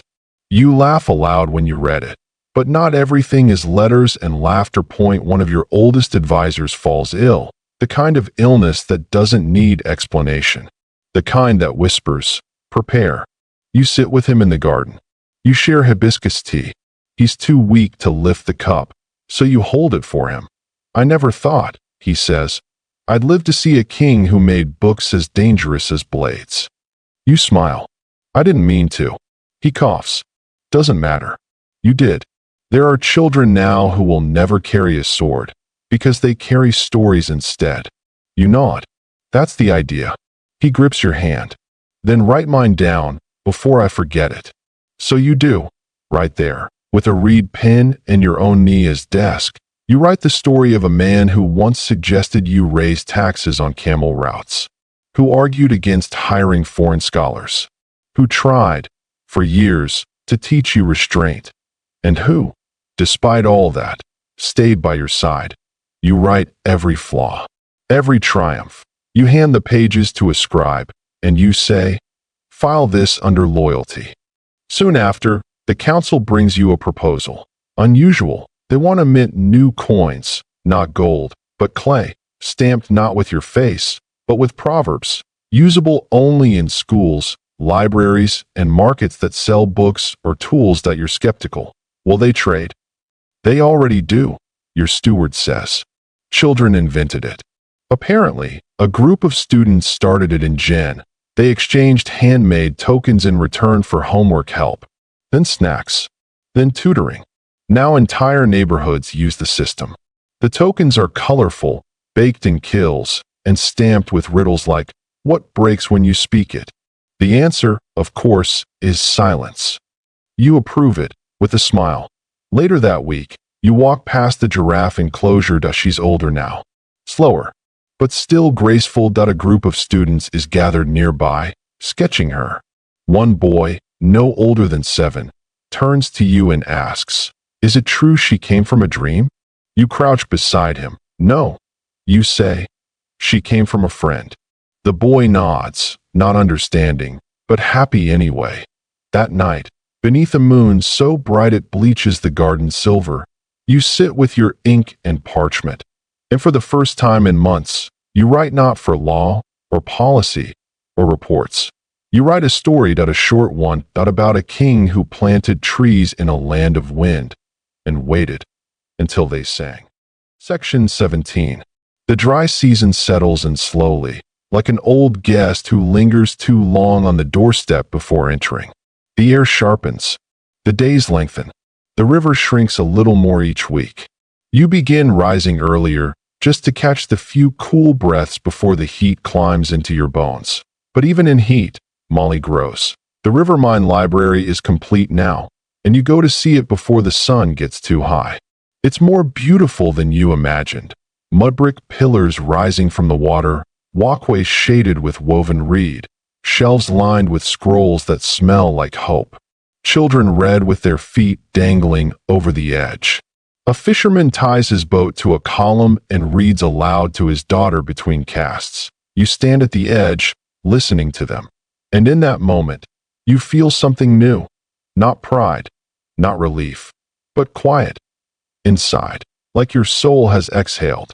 Back at the palace, your steward hands you a new letter from the coast. It's from a weaver's guild that they're asking, formally, to name their new training hall after you.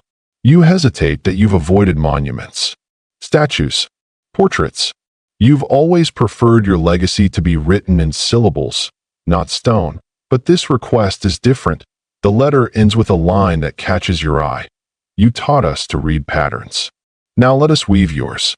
You approve it. The hall is built within a year, and its wall bears your name, not in gold leaf, but in thread, woven into the fabric that wraps the entrance like a welcome. Then comes something unexpected. One of the children from the western villages, a bright boy who once asked if fish can pray, wins a competition at Sankor that he recites from memory 100 proverbs, in 4 languages, backwards and forwards. You invite him to the palace. He arrives barefoot, wide-eyed, clutching a reed pen like a talisman. You offer him a seat, but he refuses. Politely, "I'd like to stand," he says. "Why?" You asked. He glances at the floor, then meets your eyes. "Because I want to remember this." So you let him. He tells you he wants to build a school for animal keepers, shepherds, herders, cattle drivers. He says they deserve wisdom too, even if their students have horns. You laugh, and you approve the funding. One afternoon, while inspecting the archives, you come across a book with no name on its cover. The handwriting is young, uneven, determined. You open it, and you find something astonishing. That it's a manual on conflict resolution, written entirely in metaphor. Chapter titles include How to Untangle a Snake Without Being Bitten, and When a Drumbeat is Too Loud for the Dancer. It's brilliant. You track down the author. A 17-year-old girl, apprentice mason, never formally enrolled at Sankor. You ask her where she learned all this. She shrugs. "From my brothers. They argue a lot." You ask her to teach a workshop. She agrees. Within a month, her phrases are being used in royal council. When 2 generals begin to bicker over grain allocations, one leans back and mutters, "Let's not wake the lion with a feather." The room laughs. The argument ends. You promote her to mediator in training. Your court changes, not louder, wiser, but wisdom comes in quieter lessons too. Your mother falls ill, gently. Slowly, she forgets small things. Then names. Then days. You sit with her in the evenings, combing her hair, humming old songs. Sometimes she calls you by your father's name. Sometimes she asks if you've eaten, even as you finish your meal. But other times, she's clear as morning. Like the night she says, "You've given them a way to remember themselves." You nod, quietly. She squeezes your hand. Good. Because someday, they'll need it more than they need you. The next day, you write a decree. Nothing grand. Just a quiet change in the way Molly tracks time. From now on, every year will carry not just a number, but a name. A phrase, chosen from student writings, community proverbs, or council debates. The current year is named the year of the listening drum. It's painted across walls, stitched into robes, added to legal scrolls. IT sticks. Children remember it, so you make it law. Time, you decide, should speak. And then, one evening, your son returns, unannounced. He's leaner now, browner from sun. His beard has filled in. His voice has grown deeper, but softer. He walks beside you in the garden. You don't speak. Not yet. Then he says, I want to learn the stars. You nod. I'll show you. He hesitates. Not to guide ships, he says. To understand the things we can't name yet. You stop walking. You look at him, and you feel that silence again. That quiet that isn't absence, but arrival. You reach out. You place your hand on his shoulder, and together, under the weight of a sky too wide to own, you begin again. Section 18. The night is unusually warm. Not hot, just alert. Like the air is listening. You find yourself back on the palace rooftop, the stars above you dimmed only slightly by the soft orange glow of lanterns drifting from school windows and street corners. Molly no longer sleeps in silence. It breathes in wisdom now, breathes it like dust. Quiet, constant, almost sacred. Your son is beside you, hunched over a chart of constellations. He's marking something, a cluster just above the western horizon. You let him work. He hasn't asked for guidance in weeks. That's how you know he's learning. Then he speaks, softly. If the stars never change, why do we? You turn to him. The question is good. We don't change, you reply. We remember things we'd forgotten. He nods, not entirely satisfied, but thinking, and thinking is enough. The next morning, a courier from the southern forest brings news, not war. Not trade, an invitation, a gathering of elders from smaller kingdoms. Ones Molly has always overshadowed, are holding a council. They wish to discuss education, and they want you to attend. You raise an eyebrow that you've never been invited as a student before. So you go, not with guards, with notebooks. The journey is long, not difficult, just unfamiliar. The forest smells different, wet, green, alive in a way the desert never is. The trees seem to lean toward you. The ground hums with insects and roots. You arrive to find a ring of elders beneath a massive silk cotton tree. They don't bow. They don't rise. They gesture to a seat. You take it, and they begin the no ceremony. No titles, just questions. What does your library do for those who cannot read? What stories do you not write down? Who teaches your teachers? The questions aren't hostile, they're precise, surgical, and you answer. Not with pride, but with detail. You share Molly's story, but you also listen. They tell you of oral archives carved into memory, of drums that carry news, of songs that carry laws. They ask if Molly can learn, not just teach. You say yes, and they believe you. You return with pockets full of seeds, literal ones, gifted by the elders, medicinal plants. Rare fruits, roots that glow faintly in moonlight. You hand them to your botanists. Learn their names, you say. Learn their uses. You also return with something stranger, a recording method you've never seen. Flatwood panels, coated in resin, where grooves are carved by sound. A kind of musical writing.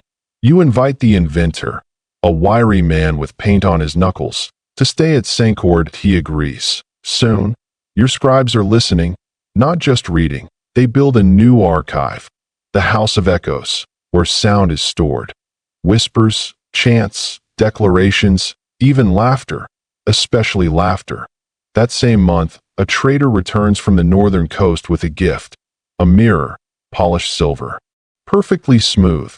You set it beside your writing table, and some nights, you catch your reflection watching you write, older. Yes, tired, sometimes, but not diminished that you've become what you once wished to find. A ruler who reflects more than he rules. Then come the letters, not one, many, from children, from towns you've never visited, letters folded into odd shapes. Some scrawled on bark, others painted on cloth. They thank you, not for gold, not for roads, for being someone they can write to. You respond to each, briefly, always with ink made from hibiscus. One letter says, I want to build a sky garden. Can I? You answer, yes. Send me a drawing. Another asks, is it true that you met the moon? You reply, she's quiet, but she listens. Then, a visitor arrives at the palace gates, an old man. Bent, dressed in patched robes. carrying nothing but a walking stick carved with stars that he says he knew your cousin, the one who vanished at sea. He claims to have met him long ago on a distant island. He says he survived, lived, taught, died there. You ask for proof. The old man hands you a coin, not gold, stone, etched with your family's crest. Your heart slows, not with grief, with peace. You sit with the old man for hours. You ask no more questions. Just listen.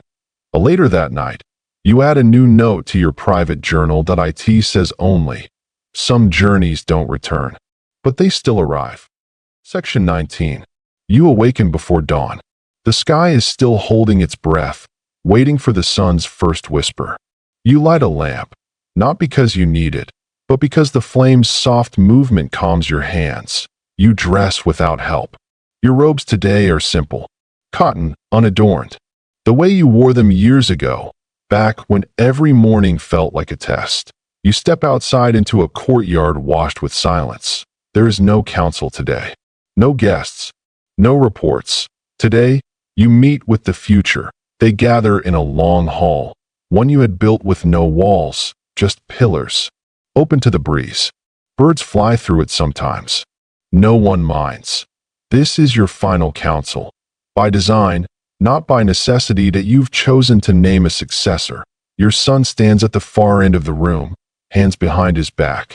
He wears the green and gold sash of Sankor, not armor. That, too, is by design. The griots are here. So are the judges, the elder scholars, a few children, handpicked for their curiosity. Even the baker who once argued tax law with you while handing you flatbread. Everyone important, and no one powerful. You rise slowly. Then you speak, not from a script, not from memory, from presence. I have ruled, you say, not by sword, not by silence, but by listening. You look at your son, and now, I listen again. You step back, he steps forward. There is no crown that no anointing oil, just a long, slow silence. And then one of the griots begins to hum. The melody is old, wordless. Others join, and just like that, the transition becomes a lullaby. You spend the afternoon walking, through markets, through quiet schools, through fields where farmers now consult soil charts written in 3 scripts to in one village. A goat herder stops you and asks if bees can be trained. You don't know, but you say, try. He grins and nods. That's enough. That night, you return to your writing table. You begin something you've delayed for too long. Not a history, not a decree, but a letter to yourself. The boy who once fetched water in clay pots and whispered star names to himself before sleep. You write. You were afraid. Good. You listened. Better. You kept walking. That's everything. Then comes a final project, a story for the future. Not one of battles, or taxes, or even stars. A guide, called How to Rule Gently. You write it in 7 sections. 1. Begin by listening. Even when it's inconvenient. Point 2. Power is a season. Use it while it's yours. Return it when it's time. Point 3. Feed the minds you cannot see. Even unborn students deserve shade. Point 4. When you don't know, say so. Then learn. Point 5. A mistake corrected loudly is still a gift. Point 6.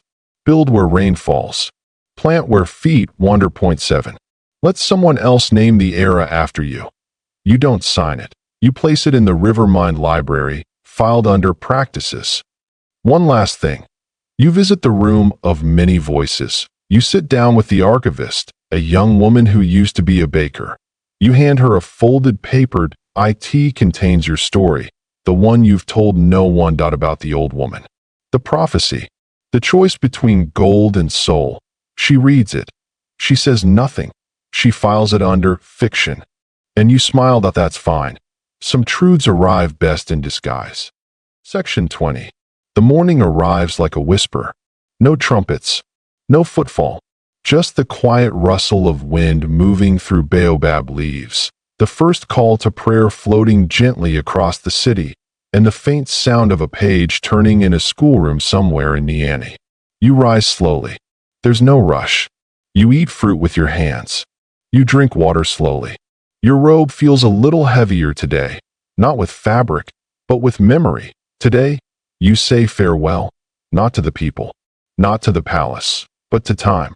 You begin in the archives. You walk the halls barefoot. Your steps echo slightly on the clay floors, mingling with the soft scratching of scribes at work and the distant murmur of a teacher reading aloud. You pause at a shelf labeled riddles. Another marked mistakes we kept. You stop by a scroll you wrote years ago, now aged and smudged at the edges. It still holds .so do you. You visit the giraffe. She is very old now, gray at the knees. Quiet. You feed her mango leaves one by one, humming the lullaby your mother used to sing. She leans into your hand, and for a moment, the whole world feels as soft as her breath. But later, your son finds you walking the garden paths barefoot again. You always end up here, he says, smiling. You nod. I forget where I'm going, but the trees remember. He joins you. You speak little, mostly of soil, of the odd birdsong that's returned this season, of a student in gin who solved a math problem with fish bones and pebbles. Before you part, you hand him a sealed scroll. What is it? He asks. Something I wrote for after I'm gone. He frowns. A will. No, you say? A reminder. Then you leave him there, because it's time. You lie in your chamber, surrounded by soft light, the scent of ink and tamarind on the breeze. You do not ache. You are not afraid. You feel like a story turning its final page, right before sleep. And then, quietly, you close your eyes, and now, we let the sand settle. Your journey with Mansa Musa, king of Mali, builder of libraries, walker of stars, is gently complete. The roads he traveled are quiet now. The gold has long since faded back into earth. The scrolls he wrote have passed through generations of hands, each leaving their smudge, their thumbprint, their breath. But something soft remains, that a lesson whispered beneath baobab trees, that a silence shared with a giraffe, that a child tracing letters into dust, because someone once decided books were worth more than battles. Wherever you are listening from tonight, whether in a city filled with light or a room dimmed just so, know this. Greatness does not always arrive loudly. Sometimes it comes wrapped in stillness. In the turning of pages. In a king who walked slowly, so others could walk further. So breathe. Let the images fade like distant stars blinking out one by one. The deserts, the drums, the soft scrape of sandals on library stairs. All of it belongs to the dream now. You are safe. You are held. You are, for this moment, a traveler at rest beside a quiet river. So let yourself drift. Let the night hold you. And if you dream, may it be of distant markets and cool clay floors, mango leaves and mapless skies. Sleep well, traveler. Molly waits in memory. And memory is enough. End of script. Sweet dreams.